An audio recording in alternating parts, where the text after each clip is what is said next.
Welcome back, LaSalle fans. It's another season of Explorer football, and I'm thrilled to be joined here in the summer by Brett Gordon, the head coach of the LaSalle Explorers.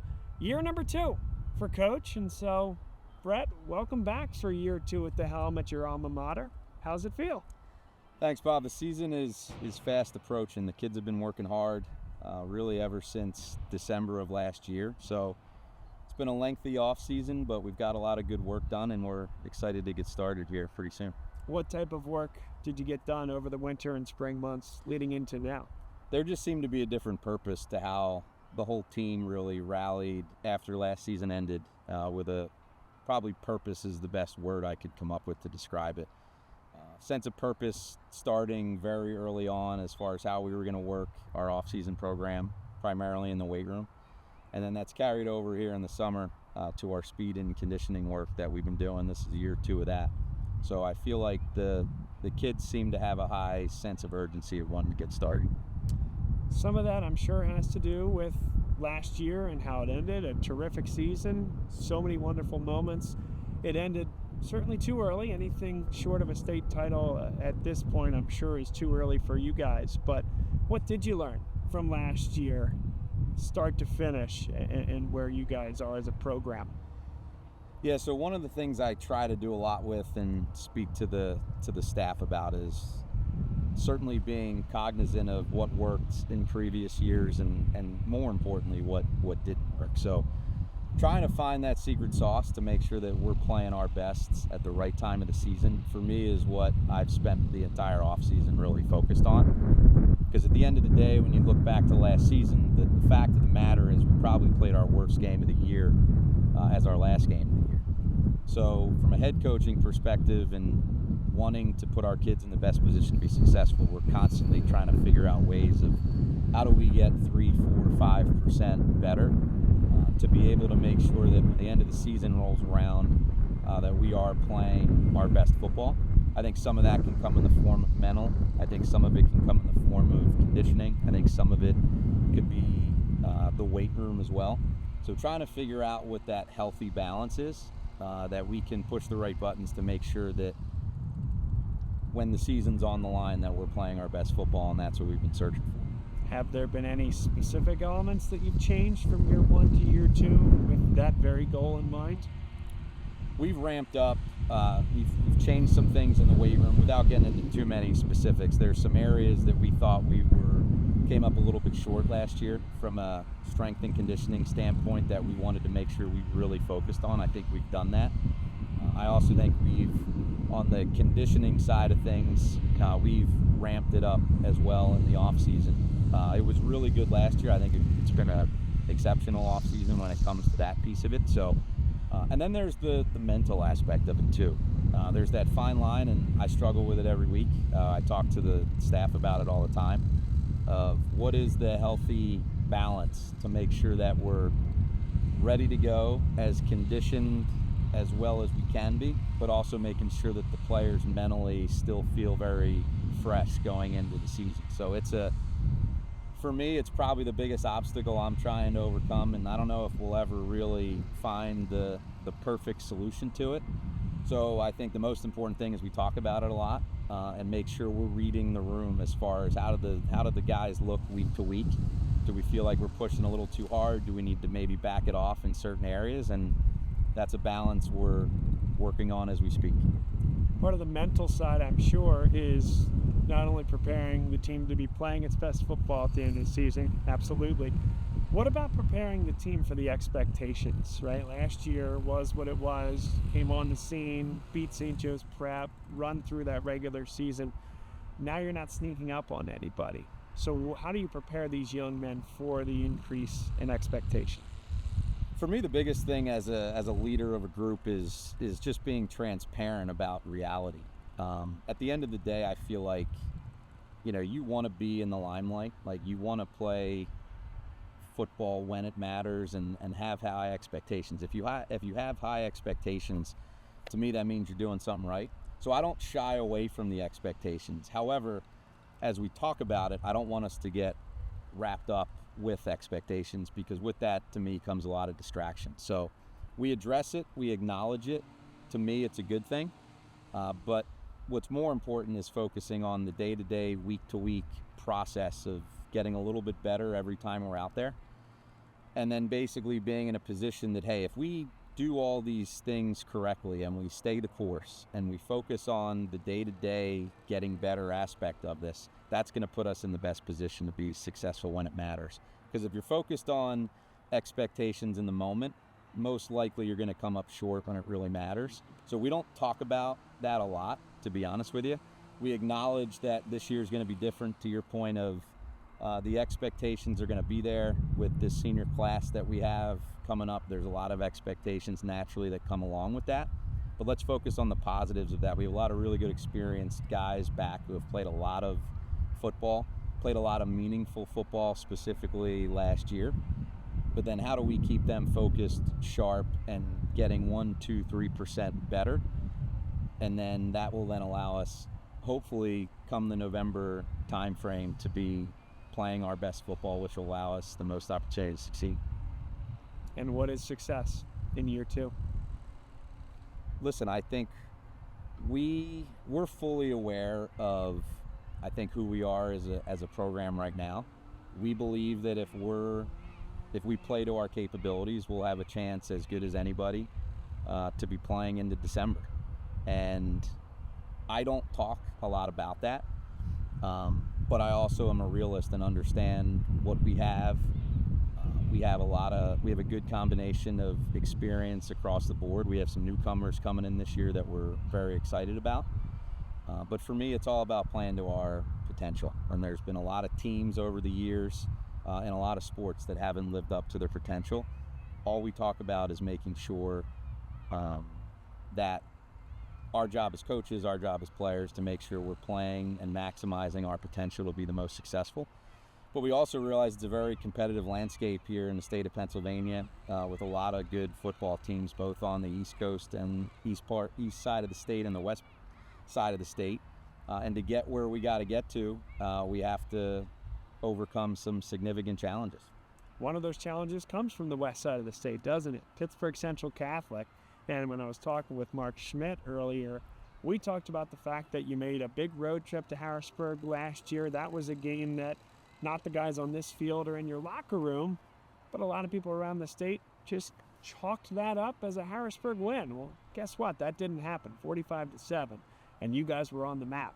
That's not the case this year with Pittsburgh Central Catholic, state runner-up. Incredible year for them last year, but you guys aren't surprising anybody coming into this year. How does that affect preparation, if at all?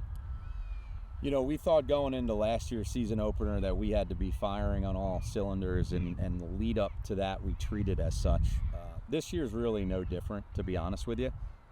We had an opportunity. I got a phone call about an opportunity to go out and play in that showcase game. I thought it was a great opportunity for the state of Pennsylvania. I thought it was a great opportunity for us as a program. Pittsburgh Central Catholic has tremendous tradition. They're always in the mix out in the western part of the state. And I thought it was a great opportunity to play in a great venue and open up the season with a great opportunity to show where we're at. I know ourselves, and I'm sure they're going to look at it in the same way of it'll be a great test early to figure out where we're at. And it's a Christian Brothers on Christian Brothers game as well. That has to be pretty meaningful for both institutions. It is. I know that was a big driver from the LaSalle administration side of things, that it was an exciting opportunity to match up against another Christian Brothers school that we have a lot of respect for. So yeah, hopefully it's a great night, and we're looking forward to the opportunity to compete. When you compete, there's going to be a young man under center, Gavin Sidwar, who has been playing terrific football, has committed at a high level to the SEC in Missouri.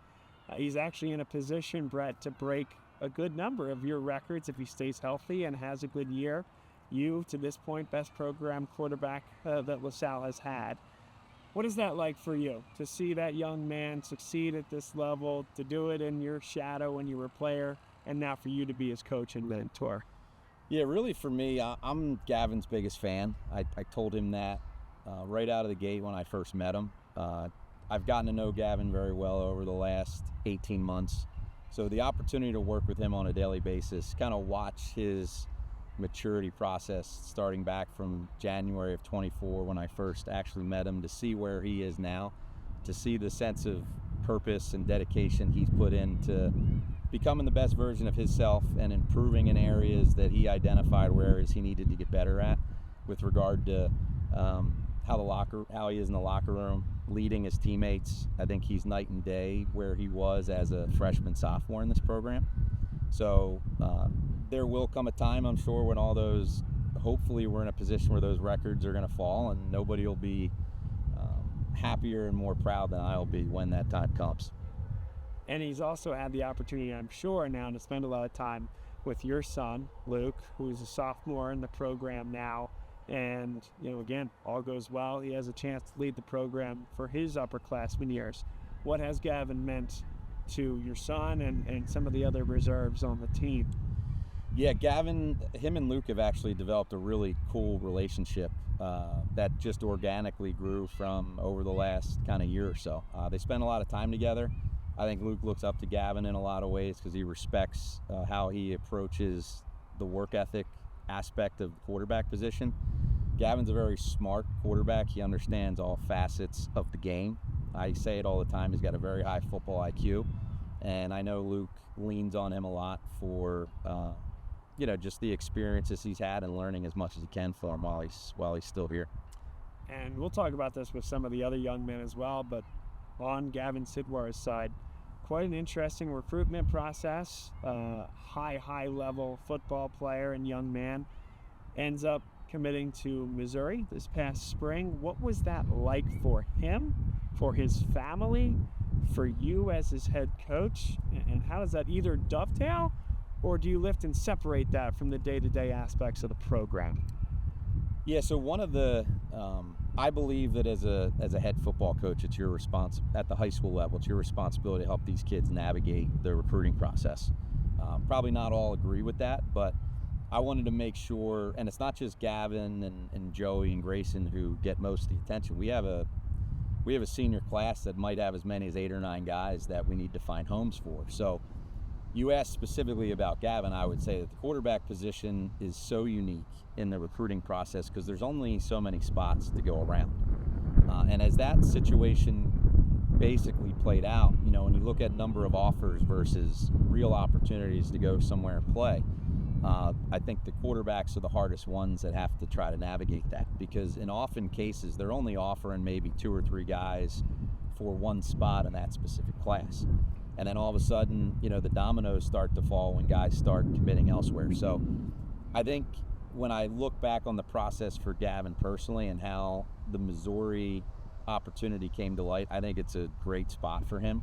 I know the offensive coordinator, as well as their head coach, I think they value Gavin for what he's really good at, which is his mental approach to the game. I know basically they had a call with him right before he committed, and basically it was a 60-minute call of just talking football, coverages and concepts and read progressions. And I know personally, because I spoke to them afterwards, they basically said it was the most impressive call they've ever had with a high school football player as far as his level of advancement mentally and how he approaches the position. And when I heard that, I knew it was going to be a good fit, and he's excited about it.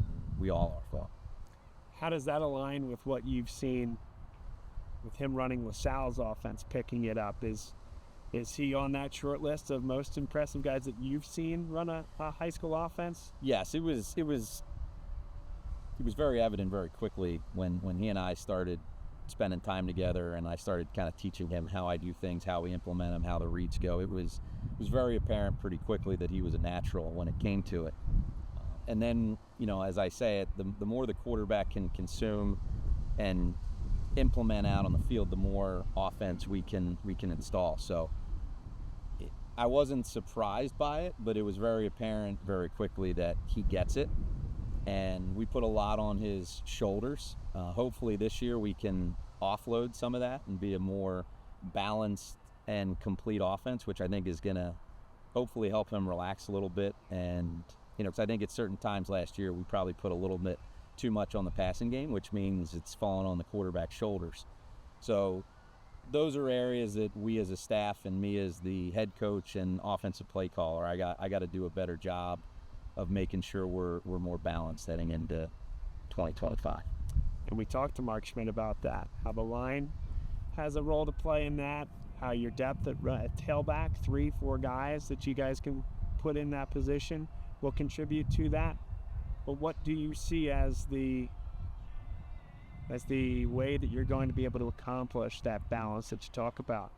Yeah, for me, the best offenses typically are the most balanced.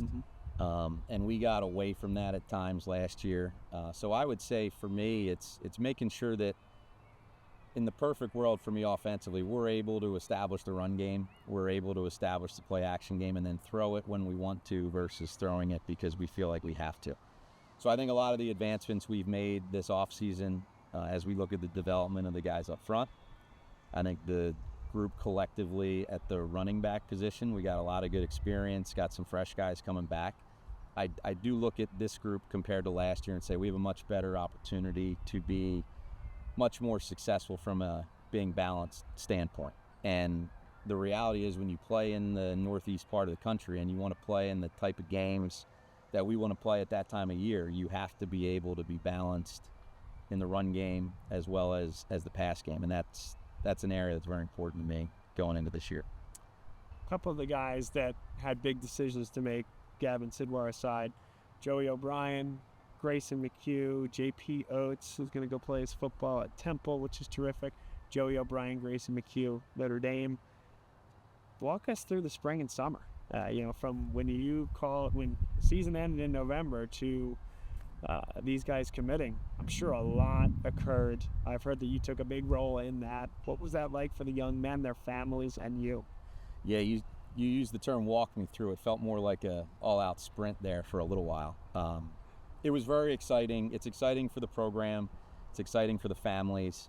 In certain cases, this was brand new to certain, like the McHughes, for example. This was just brand new. Joey was somebody who was a little bit more established early on in his career, so he was used to some of this. But the frenzy I would use to describe, the 6-8 weeks leading into early July, it was a frenzy. And it's a good problem to have as the head coach of the program. It's exciting for the kids. Really, for me, I tried to prioritize it from the standpoint of making sure that ideally all this was handled and decisions were made as we got towards the end of the July timeframe. Because as much as it's exciting for the families and their future and all that, I also wanted to make sure that we stay focused on what we're here to do, which is play our senior year here full of Salle and make sure we make it the best 2025. So I certainly learned a ton during the process as to how this new world of recruiting, NIL, collective, all that, I learned a ton. Met a lot of really cool people during this process. And I think the kids all navigated it very well. I think in a lot of cases with all the kids that have committed so far, they're in really good places that what's most important is they feel really good about. I know the families do as well, but we also know this is a constant, ever-changing landscape. So you never know what's going to happen moving forward, but all that matters to me is that they're all feeling good in a good place with their decisions, and then hopefully that leads to, a stress-free senior season that they can just go out and play. Is any part of it really cool to you that Joey O'Brien and Grayson McHugh are both committed to Notre Dame? And by the way, hard to take any issue with that program, Marcus Freeman, what the Irish have done, their history and place in the annals of college football. But beyond all that, two young men get to stay together, play together into college. Yeah, I don't think that was part of their plan during this. I know Grayson and Joey have a great relationship. I think when you look at, there's a lot of parallels when you look at the transition from a LaSalle high school into what a college experience. Even Coach Freeman, when he was here on campus, made a comment about that.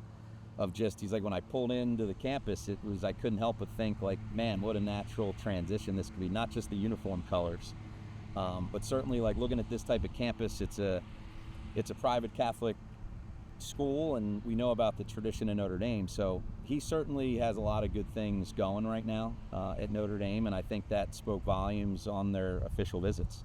I think both of them were very open-minded to all of the opportunities that were out there, But it sounded like both of them, when they got out on that official visit, spent time with not only the existing players on the team, but then the potential classmates that were going to become their new classmates and teammates starting next year. That's kind of when it clicked for them. So I'm not surprised. We're certainly very proud of both of them, as well as all of our seniors. And there's a handful that still aren't done with their decisions that I think are going to have a chance playing college as well. Brett Gordon, head coach of LaSalle football, is our guest here, and we're so happy you could take the time to sit down with us. A key addition to the team this year, Zyke Scott, and I want to give you the opportunity to talk about any and all of some of the newcomers and folks that are going to be ascending into starting roles this year. But what have you seen specifically from Zyke and then some of the other guys folding around him? I give a lot of credit to Zyke. He ended up transferring over to LaSalle for the beginning of the second semester in January. So I think to come into a new environment from where he was and then have to get acclimated with a new set of coaches, teammates, teachers, new surroundings, new academic expectations, all of it. I give Zyke a ton of credit. He approached it with a great attitude. He has worked incredibly hard. When you look at looking at his transformation, when he got to us, he was 187 pounds. He's weighed as much as 228 during the summer. We tracked their weights almost daily. So just to watch his transformation and then was pretty cool to see. For me, the most proud I was of his transition was the feedback I was getting from the faculty and staff here at school. That I was getting a lot of really positive reviews as the weeks were going on into the second semester of how he's handled the transition, and really most importantly, just the type of kid that he is at school. He's made the transition about as smoothly as you could, coming from where he came from, and I think he's done a great job. And we certainly, none of that has anything to do with on the field, but certainly we're excited to see what he can do once we get the pads on. And then there's a number of guys really that are going to be coming up this year into what we hope to be starting and major contributing roles. Honestly, there's probably too many really to mention by name, because we lost a really solid group of seniors last year. But the beauty of high school football is guys move on and then new guys have an opportunity to step in. So we're certainly excited to put the pads on. That's the other piece of this too. You get excited about certain guys, but really we're basing all this off of what's been going on in the weight room and then over the summer through some of our 7-on-7 endeavors. So really, until we can put pads on and make a true assessment, but there certainly is a lot of excitement and a lot of opportunity for some new guys that hopefully become household names here very quickly. Okay, since you brought it up, let's talk about 7-on-7. It's not new, but the levels that these young men, particularly Gavin and Joey, have showcased themselves in the school from a 7-on-7 perspective. Is that something you enjoy? Is that something you see these young men get a lot out of? What's your thoughts on the 7-on-7 circuit in general? It's a great question. I'm kind of torn on it, to be honest with you. I would say the positives of the 7-on-7 world that Joey and Gavin were a part of is they're competing against a lot of really high-level skill players across the country, right? So from a competitive standpoint and a competition standpoint, they're getting great, valuable reps, when it comes to who they're competing against, which I think certainly you could look at each of them and say, hey, this has kind of helped them develop over the course of the years. I would say for me personally, the downside to it is I think there's opportunities, especially for quarterbacks, where they can develop a lot of bad habits. I see it everywhere we go, with whether it's the local tournaments or even some of the ones you watch on NFL Network with the OT7 that they were being a part of. So I would always be, Gavin would most likely get some type of text from me at some point during the weekend telling him that his drops weren't good enough or he's got to get more depth or hey. So I think it's one of those things now, there's no getting around it, which is why when you look at what we're doing here at LaSalle, we started our own 7-on-7 team this offseason because it has become such a big integral part of the offseason. So my thought was 7-on-7 has its purpose. I much would prefer that we do it in the environment with our own teammates and our own coaches, because that's where we can build a lot of off-season camaraderie and get a lot of our timing down, and it's the same message. So that basically describes why I'm a little bit torn on it. I see its value. I also think, if not kept in the right perspective, it can lead to certain bad habits that then we could have to break when they get back to us. So if it's not going away, do it under your structure, your parameters, and your environment. That's what I'm the hearing. deal with Gavin and Joey in particular this year was they had participated in the Level 82 organization for a number of years. And the fact that they were already kind of set to be on that national team, I said, all right, I'm not going to say no to it, but there may come an opportunity or two during the 7-on-7 off season where we may have a conflict. And if you do, you should be here with your LaSalle teammates. And they navigated it well. We didn't really have all that many conflicts, and the two of them handled it in a very mature way of, hey, here's when the tournaments are, here's what we might miss, and is there things we can do to accommodate? And we worked through it. It's a good problem to have. But yeah, the plan would be moving forward that, especially with our young guys coming up, that, we're gonna participate in 4 or 5 of these tournaments a year. We did it this year. We're learning on the go, and that also is kind of an ever changing space. So we'll adjust and adapt year to year as need be. What are the bad habits specific to quarterbacks that can develop in a 7-on-7 setting? To me, it's typically a lot of the drops, right? Because in a lot of cases, you watch a lot of these quarterbacks, and some of them are the top-ranked quarterbacks across high school football, where if you just watch their mechanics from a footwork standpoint in their drops, it's very easy to get very lazy. And what it doesn't really simulate what I consider to be real football. If you come out and watch a LaSalle practice, it's rare to see any of our quarterbacks throwing standing still. Even when we're doing 7-on-7, to me, the coaching point is always require certain lateral movements up, back, east, west, because if you throw 30 passes during a high school game, you might throw 5 or 6 of them actually standing still and comfortable. So what it does is, obviously there's no offensive line or anybody coming at you, but my complaint with it is it basically simulates a not real life situation. So the coach in me is always saying, hey, we got to be throwing some type of variable at them to make sure that we can still be accurate after we're having to slightly move left, right, up, back, or there's live bullets. So what we try to do here, even when we're doing our own 7-on-7, is making sure that it's never comfortable for them. So I guess that's probably the best way, is playing quarterback's not a comfortable position, and it never should feel that way. And I think that 7-on-7 world breeds comfort with quarterbacks specifically, which to me doesn't translate into the real game of football. So talk about your 7-on-7 program, not afraid to make some changes to your program. Are there any programs, and it doesn't need to be even another high school program, are there programs at the next level, college, pro, that you guys emulate yourselves off, or things you learn from other programs that you've found a way to incorporate?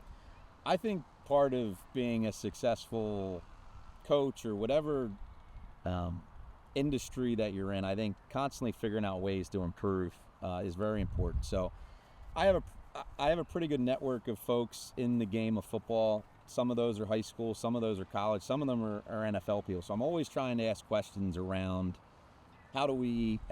little ways to get better. And it used to be in the form of an offensive coordinator mindset, which I still think a lot in that terms because I'm still the play caller. But now it's much more about the bigger picture and what types of things can we do just overall as a program. So I wouldn't say there's anything specific, Bob, that I emulate. More of just having as many conversations as you can with successful people in the space. And sometimes it's learning a little nugget here or there from how someone practices, or it could be a simple message that a head coach has used with the team. Could be a lot of those things. So I've always been a big believer that you got to figure out ways to be constantly improving, and that it's never good enough, and we should never be comfortable, and making sure that our players understand that, and then making sure that take things that we learn and then slowly start implementing them. And I know we've done a handful of those things this offseason. One of the things we've implemented as kind of our slogan for this offseason is the Earn Your Stripe slogan. It's new. It's always something that every year we're trying to make sure we have something that we can talk to the team about, and then give them a little bit more specific focus and an area of purpose as to what we're looking for. And for this year, we'll be unveiling a navy stripe down the middle of the gold helmet, which I understand was a part of the football helmet back in the potentially 50s. I know definitely in the 1960 city championship team had navy blue stripes down the middle. So we came up with a set of criteria. You have to earn your stripe. Since we've implemented it, I think it's gotten a lot of really good feedback with the players. There's a couple categories you have to qualify in order to get one. It's not based on who the best players are or who the starters are. It's people that implement what we think is, hey, if we can get as many players in our program to check a box in these categories, that's going to have a massive opportunity for us to be very successful. So that's a great example. That was actually Mark Schmidt's idea as we talked about the off-season of what we could do. We've implemented it. I think it's worked very well so far. I'd say about a third of the players so far have earned their stripe. And the conversations that it's generating around what we're looking for and maybe why somebody doesn't have one quite yet is exactly the purpose of why we did it. And what do you anticipate? A third of the players have it here in late July. How many do you anticipate from a proportion perspective have it by the time the season starts? And do you expect every player to have it by season's end? I mean, certainly we haven't really put any specific guardrails, if you will. It's kind of just happening organically. And we talk about it weekly. I would say, the plan certainly would be that by the end of the season, if you're on this football team, hopefully you've earned your stripe.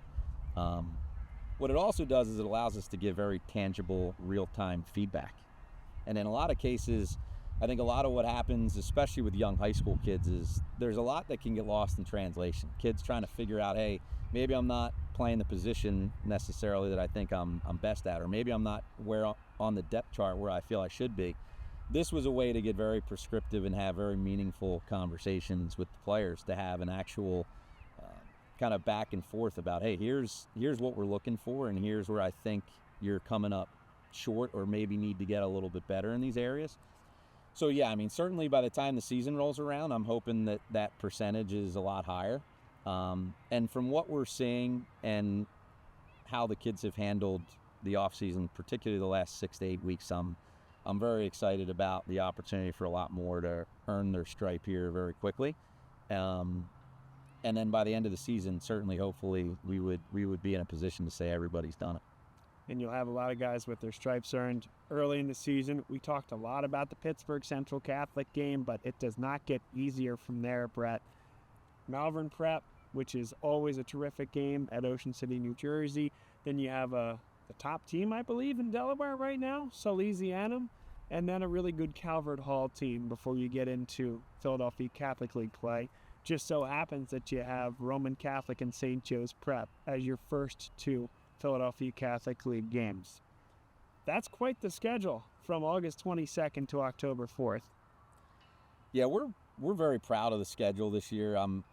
Ideally, when I look at how we kind of build it out, starting with the Central Catholic game, I think it's a really good schedule. We have some really good teams. Back to what I said earlier, our goal is to make sure we're playing our best football and competing at a highest level as the season goes on. So in my estimation, the way to do that is to build as good a schedule as you can early on, to not only give yourself a litmus test of where you are, but more importantly, focus on areas that maybe some areas we got to get a lot better at and a lot better fast with. So we like how the schedule shook out. We certainly have a ton of respect for everybody on there and believe that it's set up in a way that allows us to have to stay very focused and be very good very early on, which I know has not only our players' attention, but our coaching staff attention as well.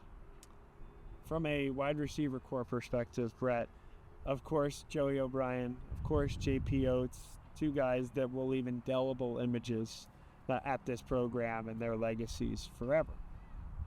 But you also lost a lot of seniors. And I'm going to forget someone here, but right, Jimmy Dolan, Mick Swanson, Julian McFadden, a bunch of pass catchers no longer with the program. What does the depth look like behind those two at that position? Yeah, so right now, You mentioned we lost Jimmy and Nick and certainly Jules. Unfortunately, we ended up having to play most of the season without Julian last year at receiver, which was unfortunate on a number of levels.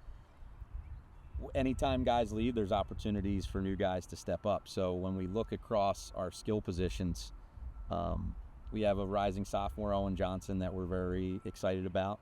Certainly has a lot to prove, but we're excited about Owen's development.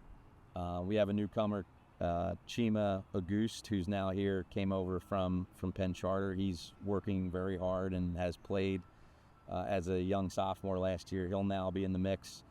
We have guys on defense, Trey Hopkins, who's probably going to be a starter in the secondary. He's somebody in the mix. And there's probably 2 to 3 other guys that are kind of up-and-comers. And I think it's going to be a position that we certainly knew we were going to have to find some new guys to take the place of the 3 that have left. But I feel like we're in a good place now where the receiver position will be an area that we feel we have pretty solid depth at right now. And on the defensive side of the ball, Dave Sowers did a terrific job last year with that group. I'll never forget having the conversation with him and with you and saying, hey, we don't care whether we're 3-4 or 4-3. We're going to take our guys. We're going to figure out what skill sets we have, and that's what we're going to be. Last year, that was 3-4 with Jamel Williams as that nose tackle. What does the personnel look like this year in that front 7 for LaSalle's defense? Yeah, we certainly lost a handful of guys to graduation. And Dave's philosophy defensively, which is, we could change week to week depending what the strength of the opponent is or what their tendencies are related to formations, personnel, all that stuff. So when Dave and I first met way back when I decided to bring him on staff, one of the things we saw eye to eye on is the versatility of a defense and being able to be a lot of different things based on what your personnel is. So I could see scenarios this year where we're in a 4-man front. I could see scenarios where we're in a 3-man front. We like what we have on the defensive line. Again, lost 1 or 2 guys to graduation last year. We got a couple young guys coming up that we're excited about and need to be performers for us. We got some new linebackers they're going to be breaking in. When you lose guys like Chris Filippo, Dylan Clare, Jack Luthi, there's now opportunities for guys to step up. Zyke Scott will be one of those guys. I think Nick Neary has an opportunity. Colton McAleer, Cooper Halig. There's a lot of names in the mix that, to me, is the exciting part of coaching high school football. As you lose guys, you got to replace. And then in the secondary, we have certainly Joey back. We got Josh Simmons back. Trey Hopkins got a lot of meaningful snaps last year. He'll be a factor. And then, probably in some cases, the most improved player on the team that I think is Lucas Johnson. And Lucas will be a rising senior, have an opportunity to play very meaningful spot at corner for us. And watching his maturation and transformation over the last 12 months has been, for me, really, really cool to watch. So this is where all the excitement for me comes in, is you get to talk about all these new names. And in some cases, a lot of guys with a lot to prove. And in certain cases, guys that have played a lot of meaningful snaps that need to now kind of take that next step for us as a program. So overall, what does that add up to? Hopefully a very exciting season coming up here starting in a few weeks.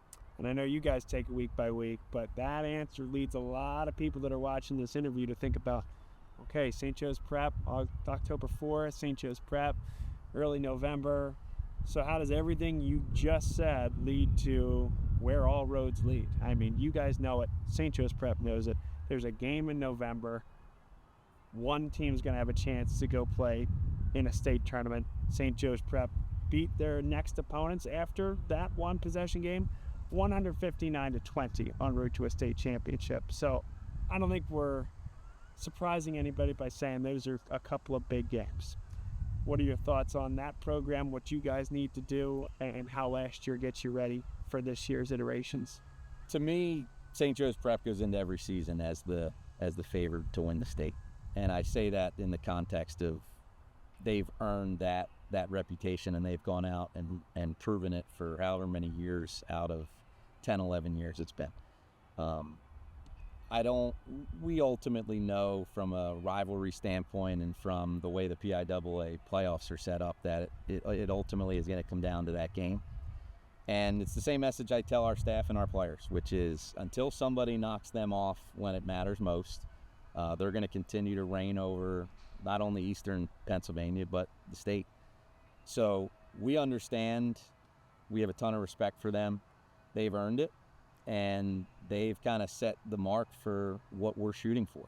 And when I talked to the team last year, we were able to, I thought we played one of probably our best game collectively as a group in that first game. And then we came up short in the second game when it ultimately mattered most. So how we take that experience and that motivation from last year into this year is going to be probably for us the most important piece of it, that how the players handle a year later and what did we learn from it and how can we get better from it. But we all know it's out there. They all know it's out there. We don't shy away from the discussion, but at the same time, it's not really a focal point for me. I want to make sure that we become the best version of ourselves as a football team and as individuals, knowing that if we're able to do that, we should have an opportunity to be in the mix, and that's really all you can ask for. Before we let you go, want to give you a chance to talk about your staff that you have coming back this year. Any new faces that LaSalle fans should be aware of in getting these young men ready to play? Yeah, so probably the biggest off-season addition is Coach Neil French, who came to us. He's been a Neshaminy lifer for close to, I think, 20 years. Neil is going to come on and lead our special teams. He's also going to be coaching our linebacker position. Was a longtime defensive coordinator at Neshaminy.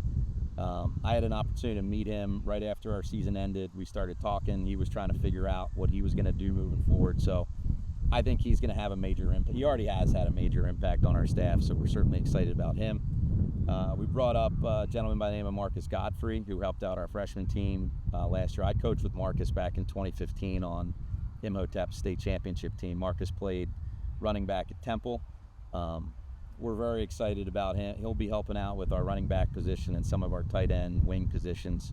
Very excited about the intensity and enthusiasm that Marcus is bringing with him. And then we added Tim Taggart to the staff to help out with quarterbacks. He worked with Gavin in the past. We've gotten to know one another, and we have a good kind of plan going how we're going to handle the quarterback position, with me having my background being quarterbacks and what he brings to the table is some of the more kind of modern approach to mechanics and footwork, if you will. So I think we feel really good about the staff, and the rest of the guys were back from last year. So the continuity's there. I think the pieces that we've added we're excited about, and we just had a staff meeting last night. I think we're kind of locked and loaded with a plan, and then making sure that ourselves stay just as fresh as the kids are as the season approaches. And then final one for you. Point of pride, I'm sure, being back here, your alma mater. I asked you this question last year, but the best to do it here at the quarterback position, of course, played under and coached with your dad for many years here at LaSalle. How does it feel to be year two, the head man? We're excited. I'm personally excited about the season coming. I mean, with the amount of time we spend in the off season, and this has really become a 12-month round the clock type of job. When I interviewed with the school about the opportunity to come back and do it, my commitment and promise to the administration and the school was I wanted to do this the right way. So because of all the time, effort, energy, and sweatness, in particular you put into this, I'm very excited to see kind of what the 2025 version of it looks like. I think we got out of the gates very quickly last year, but we also got to remind ourselves, which I do with our team and our staff all the time, of as successful as last year was in certain areas, we didn't get it done when it really mattered the most, and I firmly believe that. So we're certainly proud of the strides we made when you look at the overall performance of last year, but knowing that there's still a long way to go. And my commitment to the team and to the school and to the alumni base is I'm going to continue to work as hard as I can to make sure we get this right, where we're holding up the trophy when it matters most. That's the goal. I tell you, the fans will be excited to hear that. They're excited to have you at the helm. And I'm thrilled to have you here today. Thanks for carving out some time to do it. And we'll see you in a couple short weeks in Pittsburgh. Sounds good, Bob. Thank you. Brett, thanks. Appreciate it, man.